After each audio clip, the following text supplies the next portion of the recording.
अब बात करते हैं आज के टॉप निफ्टी गेनर की, और इस सीरीज़ में शायद निफ्टी का टॉप गेनर रहा है ये श्रीराम फाइनेंस।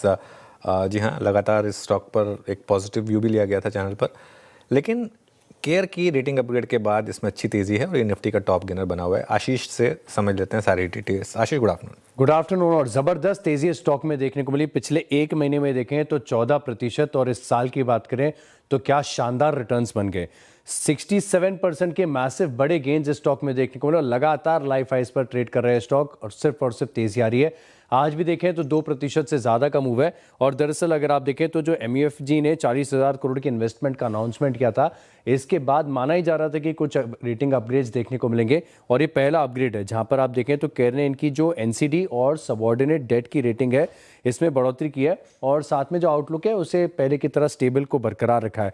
लेकिन इसके पीछे एक और कारण ये भी है कि फाइनेंशियल परफॉर्मेंस आप देखें तो अब तक पिछले 2 क्वार्टर्स का काफ़ी बढ़िया है। FY25 in terms of AUM growth company के लिए बहुत बढ़िया देखने को मिला था, और साथ में आप देखें तो ये रेटिंग अपग्रेड मिल गया।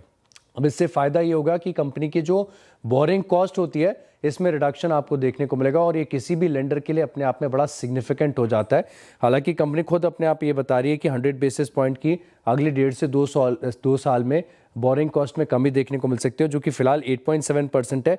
लेकिन ये रेटिंग अपग्रेड आगे जाके फाइनेंशियल्स में और फर्दर इंप्रूवमेंट लेकर आएगा, और इसी के चलते देखें तो लगभग तकरीबन 3% की तेज़ी नज़र आ रही है। शुक्रिया आशीष। 3% आज तेज़ है ये, लेकिन इसका अगर आप 3 महीने का चार्ट देखेंगे तो आई थिंक ज़बरदस्त तेज़ी आपको देखने को मिलेगी।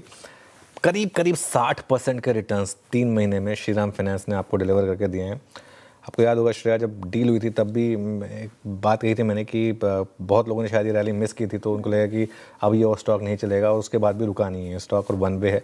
और मेरा पर्सनल मानना अभी भी यही है कि अगर आपका 2 से 3 साल का व्यू है, आपको एक फ्लोर मिल गया है जिस प्राइस पर। हाँ, और लॉन्ग टर्म का अगर आप नज़रिया है, जिस आपको याद है मन्नापुरम की क्या री रेटिंग हुई थी, एक बार एक बड़ा इन्वेस्टर आया था, तो यहाँ पर भी एक बड़ा इन्वेस्टर आया है, और वैल्यूएशन कंफर्टिंग है बहुत ज़्यादा अभी भी इसके चोला के मुकाबले, और CV साइकिल अपग्रेड में है इस समय। तो इन सब चीज़ों को अगर आप जोड़ दें तो यहाँ से भी मुझे लग रहा है कि बहुत पॉजिटिव रिटर्न्स जनरेट हो सकते हैं। मयूरेश जी, श्रीराम फाइनेंस पर आपका क्या व्यू होगा इन लेवल्स पर? जिनके पास एब्सोल्युटली कौन करती है, इनके पास से बिल्कुल बने रहना चाहिए। आई थिंक 2 चीज, आई थिंक ये मैसिव फंड इन्फ्यूजन है, where others are probably struggling कि कैपिटल कहां से आएगा। इनके पास आई थिंक एक कैपिटल बेस रेडी हो जाएगा, और वो भी मैसिव, जो आई थिंक ये राइट डायरेक्शन में यूज करेंगे। You are absolutely right. I think CV cycle is turning for the better.